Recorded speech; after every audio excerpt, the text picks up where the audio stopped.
Diyos, sa manamay ikaw ang mga nagpapaiusan sa mga balatsyagon sa iyong mga tumulong. Ito ay umaulang at tanan na iyong ginasuko, kahando mo namin ang iyong ginsaan. Ako niya sa tumaasang pamilay ng bayo sa ikalimutan. Mabalik ko na ang mga kakipusoon sa paglaw, sa matuntun niya kalipay. Pinapaayon namin sa iyong bagay sa Kristo, iyong nakakapang Ginoo. Ngara ako di nag-aaring ako sa iyo, sa kaisahan sa Espiritu Santo, Diyos na niya magtuwing, sa mga kaibigan. Amen. Pinapalabay na maglingkod para sa liturgia sa pulong. Sa pagtipon sa Ginoo sa iyang katapuan, magtulong man sila ang magpusatin di katapos sa Israel, ang banwa at pinigil. Tinihin na natin kaya sa Isiniliso na may mag-aapot sa tanan na lugar, na mag-aapot sa polusyon, sa linalihan, ang unang makabasa. Wala sa kundikan sa libro ni Isaias na propeta. Amoy niya ang insiling sa Ginoo. Nagwalaan ko ang ilang mga nauna at mga pinunatan. Magagay ako sa pagtipon sa mga kakaluhan sa tanan mga kapunsuran. Kung matipon ko sila, makita nila kung ano ang matimok sa aking gamo. Pagniwalaan nila na ako ang nagasilot sa ila. Pero ang iban sa ila, ipadala ko sa mga tungsod, kag sa malayo ng mga talulaan, na wala pa makabatis ang akon pagkagamhanan kapuso. Ipadala ko sila sa Israel, sa Libya at sa Libya o sa ila, maganda ang namamahanan, kag sa Tubal at sa Gresya. Isulit nila sa sining ng mga tungsod ang akon pagkagamhanan. Pagdali ko nila pabalik ang tanan ninyo ng mga kasimanwa, halin sa mga tungsod, subong isa kanilalo sa akin. Pagdali ko nila sila na nagasakay sa mga kabayo, sa mga mula, sa mga kamilyo, sa mga karuwahe, sa inawad ng mga kalo, sa aking balaan na bukid sa Jerusalem. Subong na ang mga Israelimon nadadala sa inyong alat na kalanon sa templo sa nagtitiluan ng mga suludan. Himuon ko ang iban sa ila ng mga pari at mga libita. Ang tulong sa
Ikalawa, pagbabalasakot.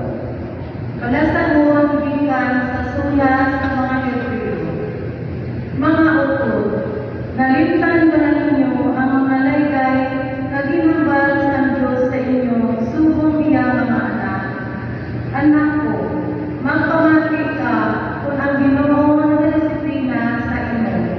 Kag hindi ka magpakaluya kung siya magsagdong sa imo. Kaya ang Ginoo na disiplina sa tagsa-tagsa nga iya ginahigugma, kag nagasilot sa tagsa-tagsa nga ginabato niya, subong anak. Batasan ninyo ginaantos, subong isa ka pagdisiplina sa isa kaamay. Kaya ang inyong mag-antos nagapakita na ang Diyos na nakabig sa inyo nga iya mga anak. May anak bala na wala na disiplina sa kiyamay. Sa tiyon na dinadisiplina kita, ang una-una nato na ginhatagan kita, singkalisod, kag hindi kalipay. Pero sa ulihi, ang mga dinadisiplina, paagi sa mga silot, maagong sing mahida ito na bunga sa isa kamatarong na kabuli. Kani, ibayaw ninyo kinakapoy ng mga kamot, kag pabakura ninyo maluya ng mga tuhod. Padayon na ang maglakad sa batadlong madalan, agod nga ang tiang, natigil, hindi magigwas, kundi mag-ayo. Ang pulong sa Diyos. Salamat sa Diyos. Pinakamatayan na magsilot. Alleluia! Ako ang maangdalan, ang kamatapuran, kag ang kabuhi, siling sa Ginoo. Wala sikay makakadto sa amay, kung hindi bagay sa ako. Alleluia!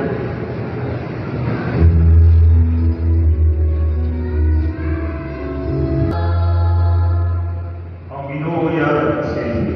Pagyarapan sa iyo. Ang pagbasa sa Santo sa Ebanghelyo sa kay San Lucas. Imayan sa iyo, O Ginoo. Samtang nagpapaano si Jesus sa Jerusalem nang panunod siya sa mabaling pagkabalo, niya ginabihan. Karoon ay napamangkot sa iya, Ginoo. Jutay ng kalang naluwas. Si Jesus ang sabat sa iya. Magtikuha ako sa pagsulod sa makikid ng pagkatahan. Ay nagasiling ako sa inyo na madamo ang magtikuha sa pagsulod, pero hindi makasulod. Ang Pangulo sa balay ng magbabangon kang magapanira sa pagkatahan. Kung dito makamo sa kuwa, pag magapanok, kamo magasiling siya, wala ako makahipalo kung tagadiin kamo. Magsabat kamo, nagkaon na minom kami upod sa inyo, kag ang panulo ka sa akong ano, magasiling siya liwan. Wala akong makahipalo kung tagadiin kamo. Palayo kamo sa akong tanan kamo ang nanungkuhan sa kalautan. Gawalong pag-ibig kang pagpinablog sa mga ngiti. Kung makita ninyo si Abraham, si Isaac at si Jacob, kagang tanan ng mga propeta sa kinarilan sa Diyos, sa takamuhin niyo, wala ang pagpasagda. May mga tao na mag-aabot alin sa sidlangan ng nakatundan, alin sa amingan at magandang, kapag ko sa pagkaan sa puson sa kinarilan sa Diyos. May naulihi karoon na mauna, na may pamanaw na karoon na maulihi. Ang Ebanghelyo sa Ginoo. Dayaman ka, O Ginoo sa Kristo. Magpumpo kita para sa pagpamati sa akin. Good morning, dear brothers and sisters in Christ. Good morning. Ang ating mga readings and gospel ngayon ay nagpapaalala sa atin na dapat tayo magsikap na gawin ang mabuti at iwasan ang masama upang tayo makapasok sa kaharian ng langit.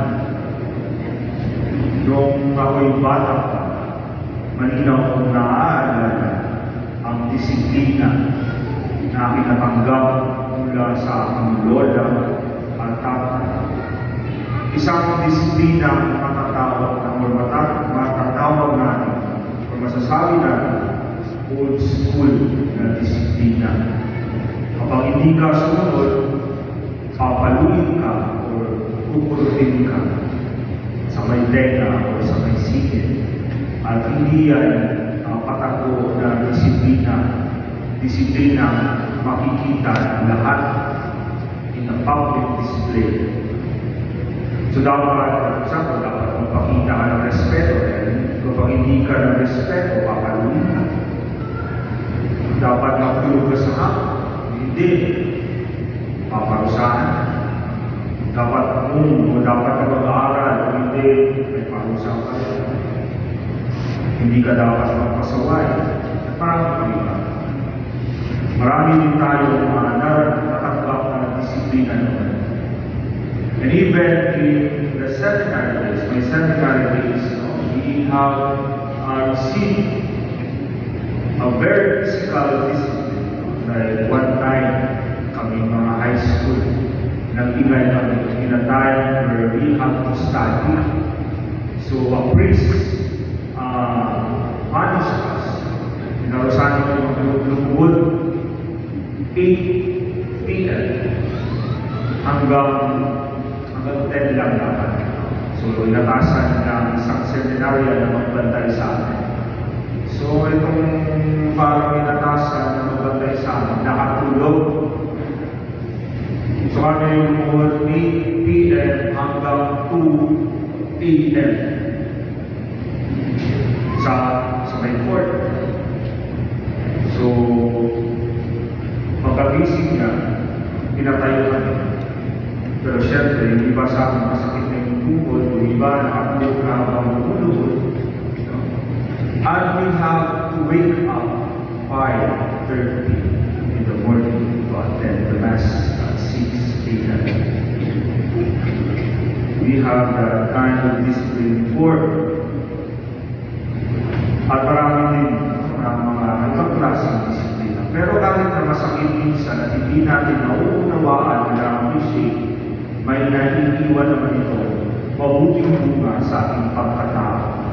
It stays within us. And some of these teachings and discipline that we also apply in our lives as we grow older. Katulad ng pag-alam, it remains. Oras ng pag-aaral, it also remains. Study habit. Time management. Hindi ka lang basta-basta nagsasayang ng pagkain. Nagdadasal ka, nagsisimba ka. Stays. Lahat ng ito ay nananatili dahil naitagin na sa atin sa pamamagitan ng disiplina. Sa Ebanghelyo ng Dear Brothers and Sisters, sinabi dito ni Jesus na dapat na sundin natin at magsumikap tayo makapasok sa makikot na pintuan. Ang makikot na pintuan yun ng mga utos ng Diyos at mga tinuturo ni Kristo. Iyon dapat ang ating sundin sa ating pamumuhay upang tayo sa mundo makapunta sa langit. The door towards heaven is very small. Sa isang banda, ito ay disiplina rin sa ating sarili, isang paraan upang mabugin din tayo bilang mabuting tao. Tayo mga kapatid ni Kristo sa panahon ngayon ay bilang may allergy na sa hirap, sa sakit, at sa dulot ng disiplina. Bata man, or tayo, mga matatanda, allergy na yata tayo sa disiplina. Dahil siguro medyo sa pagbabago ng panahon, sa uso, sa takbo ng lipunan, sa mundo. O masyado na tayo naging komportable sa buhay natin na ayaw na natin mahirapan ng kahit konti lang. Sometimes, meron din tayo reason na natanggap natin disiplina sa parents natin na hindi ko yan ipaparanas sa aking mga anak. Dahil ang mga kabataan ngayon ay hindi na basta-basta sumusunod sa kanilang sumasagot pa sa magulang. Minsan ay nagagalit pa dahil nai-istorbo sila sa kanilang ginagawa. Mga magulang o mga matatanda naman, ilang hindi na rin handang magsakripisyo para sa kanilang mga anak, hindi na papabayaan. May mga anak pero ay teenager pa rin. Masinuna yung bisyo kaysa sa Panginoon. Sa second reading, pinaalalahan tayo na huwag tayo tumakas sa disiplina na ulot na kautusan ng Diyos at mga tinuturo ni Kristo dahil lahat ng ito ay bahagi ng pagmamahal ng Diyos sa atin upang mabuhay tayo ayon sa kanyang kalooban at parating ang kaharian ng langit. We cannot enter the kingdom of God if we cannot follow God's commandments and teachings. Ibig sabihin, mga kapatid, kung sinasabuhay natin ang kalooban ng ating mahal ng Diyos at mga turo ni Kristo, kahit mahirap ito, may dating pala tayo matatanggap na higit pa sa hirap na ating naranasan. Ay yun ay makapiling ng Diyos sa kanyang kaharian. Tulad ng for example, mahirap talaga magpatawad, lalo na kung medyo grabe yung gawang kasalanan sa atin. Pero pinapalaya din tayo sa negatibong emosyon or sa pagharap natin ng mga resulta ng mga ginawa nating mga kasalanan. Ito'y tumutulong din sa atin na maging responsable at ituloy ang ating mga kasalanan. We should not shrink away from the consequences of our sins because it's an opportunity for us to learn. And we should also not shrink away from the discipline that God is giving to us. Ang pagiging, for example, pagiging mapanalangin at magiging masimba, kahit busy ka, to give time for God. Makipag-usap sa Diyos, communicate with God. The more you are closer to God, my dear brothers and sisters, the more He hears your prayer, or He listens to your prayer. But the more you distance yourself from God, kung linalayo mo naman sarili mo sa Diyos, hindi ka maririnig ng Diyos. The more you distance yourself from Him, the more He cannot hear you. It's your choice. So laging may mabuting bunga ang hirap, may positibong resulta disiplina sa ating sarili, lalo na disiplina sa pagiging masunurin sa Diyos. And dear brothers and sisters in Christ, we should reflect on this message of the readings and gospel. Naway huwag tayo matakot sa hirap na kakaakibat ng pagsunod sa kalooban ng Diyos, sa pagdisiplina din sa ating sarili, at sa pagpili ng tama hanggang iniiwasan ang kasalanan. Sa halip, magpatuloy tayo sa paggawa ng ating makakaya upang matanggap natin ang biyaya na ibinibigay sa atin ng ating mga Diyos para tayo sa ulo makapunta sa kanyang kaharian. Please all stand. Ibayang natin ang pagtutalagita. Nagatuto sa Diyos sa mga ipagkakawang sandanan, magbubuhat sa langit at sa lupa. Nagagawa ko si Kristo yan na kabutong ang Panginoon. Maging malambot sa lahat sa Espiritu Santo. Ginanamin sa kapayarin. Ginsakit sa suko ni Poncio Pilato. Ginasang sa cross sa matay at inubo. Nanaos sa mga minatay. Ikato kadalaw na panahon siya na nagaling sa mga minatay. Pumayag sa malangit na nagalingkod sa loob sa Diyos na maling kapagahang sa tanan. Ikalito kayo sa lumala sa kapupong sa pagbulit at sa mga minatay. Nagagawa ko sa Espiritu Santo, sa Santa Iglesia Katolika, sa rinoodan sa mga santos, sa kapatawaran sa mga sala, sa pagkakalawa sa mga lawas, sa pagkakabuli na wala sa katapusan. Amen. Ang Diyos sa kalamayan at pamati ko ng sabat sa mga mahuyo sa mga katauhan, may ilalamunan. Galing magsalit kita na iya pamatian ang mga pamahuyo at ay sabat, tungga ang pamahuyo ino. Doga ang mga puyo ino.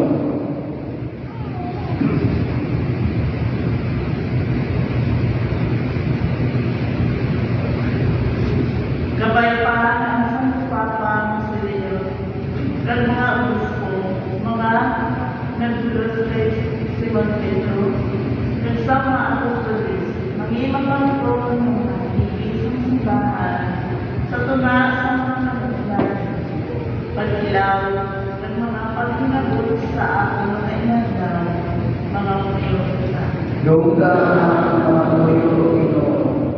Kapayapaan ang mga gesto, tanan na nag-alagad sa simbahan, mangintangkan sa Ebanghelyo, agad tapos sila magtala sila man pasundot sa kumatian sa langit, mga muyo nila. Doga ang mga puyo ino. Kapayapaan ang mga paguluhan sa gobyerno, magdundun sila na may salapon sa Ginoo sa bansa. Sa bagay, nagamitin nila ang buong sa pagkino sa kaayuhan, mga muyo nila. Doga ang mga puyo ino. Kapayapaan ang pagtakot sa Pulupya, magbibigay sa mga niputos, sa ngiti ang kanang salapon sa Diyos, sa mga grasya ay yalinatag para sa kaayuhan sa mga banwa, mga muyo nila. Doga ang mga puyo ino. Kapayapaan ang ating mga utol na nagamasakit, nagaantos, nagapamasubo, pagabalusan sa nalipay na lalo, kapayapaan ang tagal sa kapawayan na lalo, ang mga taliwan sa sining na buhay, mga muyo ka. Doga ang mga puyo ino. Diyos sa kalamay, pabati ang mga huyo sa inyong lingkal, pagtungod sa inyong pag-iungan. Dugang ang nagkulang sa pagkakulo. Kaya pangalan ng Pilipinas sa iyo, kay Kristo ang Ginoo. Amen.